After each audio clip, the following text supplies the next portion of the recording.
मैं English grammar के कुछ इनिशियल टॉपिक को समझाने की कोशिश कर रहा हूँ। पिछले वीडियो में हम लोगों ने हिंदी व्याकरण के कुछ बेसिक टॉपिक को कवर किया था। आज उसी का इंग्लिश वर्जन लेकर के मैं भी आपके बीच हाजिर हूँ। आज हम लोग समझेंगे इंग्लिश, उसके बाद लैंग्वेज, फिर टाइप्स ऑफ लैंग्वेज, उसके बाद फिर हम लोग लेटर, वॉवेल, इन सब चीज़ों पे एक एक करके चर्चा करेंगे।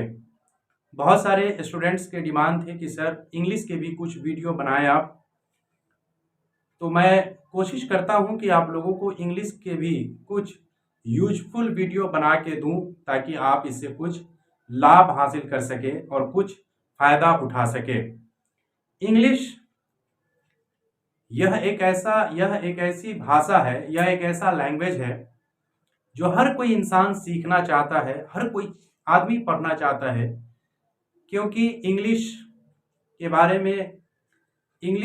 बारे में मैंने एक सेंटेंस लिखा है कि English is an international language.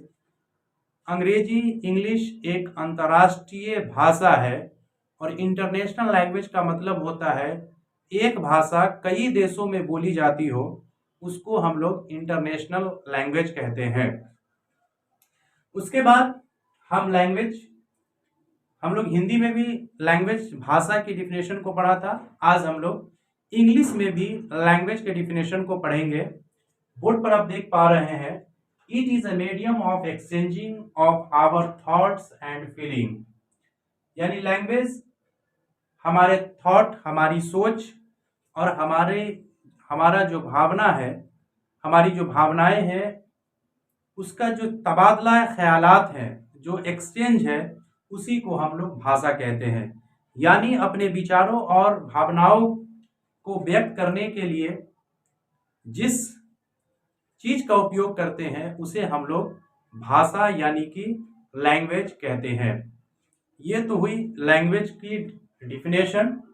उसके बाद टाइप्स ऑफ लैंग्वेज कल हम लोग भी पढ़े थे, हिंदी ग्रामर में पढ़े थे कि भाषा 3 प्रकार के होते हैं, मौखिक भाषा, लिखित भाषा और सांकेतिक भाषा। आज हम लोग उसी को इंग्लिश में पढ़ेंगे। टाइप्स ऑफ लैंग्वेज यानी लैंग्वेज के प्रकार। There are 3 types of language. पहला वर्बल लैंग्वेज, और इसी वर्बल को हम लोग ओरल लैंग्वेज, हिंदी में मौखिक भाषा कहते हैं। दूसरा आपका है नॉन वर्बल लैंग्वेज, जिसको हम लोग रिटन लैंग्वेज यानी कि लिखित भाषा कहते हैं। अब वर्बल लैंग्वेज क्या होता है हम नीचे डिफिनेशन में उसका जिक्र करेंगे। और साइन लैंग्वेज, जिसको हम लोग सांकेतिक भाषा कहते हैं। आइए हम अब तीनों के डिफिनेशन पर चर्चा करें, उसके बाद फिर आगे बात करेंगे। वर्बल लैंग्वेज या oral language, it is a language which exchange thoughts bye mouth. मतलब हम अपने बोलने के अकॉर्डिंग जो अपनी सोच को एक्सचेंज करते हैं, जो मुंह से बोलते हैं और उसको जो एक्सचेंज करते हैं, उसको जो हम अपना तबादला ख्यालात मुंह से बोल करके जो करते हैं, उसी को हम लोग वर्बल लैंग्वेज या ओरल लैंग्वेज कहते हैं। जैसे टॉकिंग, हम बात कर रहे हैं, मैं आपको पढ़ा रहा हूं, कहीं कन्वर्सेशन हो रहा है, आपस में बातचीत हो रही है, उसे हम लोग वर्बल लैंग्वेज यानी कि ओरल लैंग्वेज कहते हैं।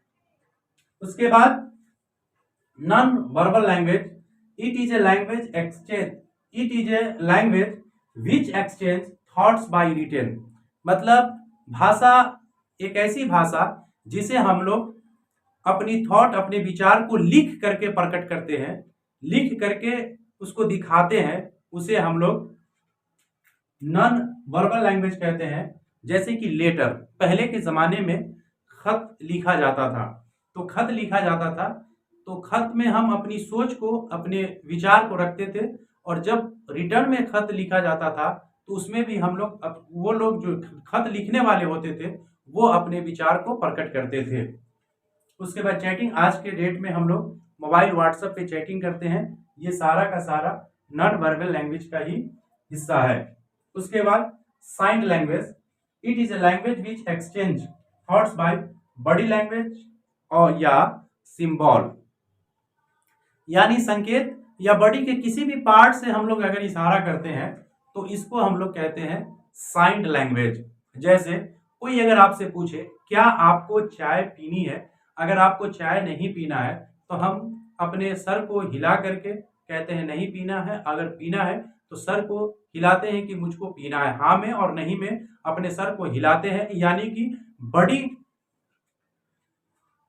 बड़ी की भाषा में हम दूसरे के हाँ या ना का जवाब देते हैं। तो जब हम अपने बड़ी के भाषा में किसी चीज का जवाब दे दें तो उसे हम लोग साइंड लैंग्वेज कहते हैं। मैं हिंदी वाले वीडियो में, हिंदी ग्रामर वाले वीडियो में मैं बताया हूं आपको सांकेतिक भाषा के कुछ और भी एग्जाम्पल है। आप हमारे चैनल को विजिट करें और वहां पर आप हिंदी ग्रामर का जो प्लेलिस्ट है वहां पर आप चेक करें। ये पहला वीडियो इंग्लिश ग्रामर का और वहां से भी पहला वीडियो आप हिंदी ग्रामर का। इसलिए मैं इस पे ज्यादा डिस्कस नहीं करूंगा क्योंकि हिंदी ग्रामर के वीडियो को भी आप देखेंगे तो आपको बहुत सारी बातें इससे समझ में आएगी। तो मैं पहले तो आपसे कहता हूं कि पहले आप हिंदी वाले वीडियो को देख लें और उसके बाद फिर इंग्लिश वाले वीडियो को देखें तो आपको ज्यादा समझ में आएगा, फिर इसमें आपको ज्यादा समझने में वक्त नहीं लगेगा। मुझे उम्मीद है कि इंग्लिश के ये फर्स्ट वीडियो से आप कुछ न कुछ सीखे होंगे।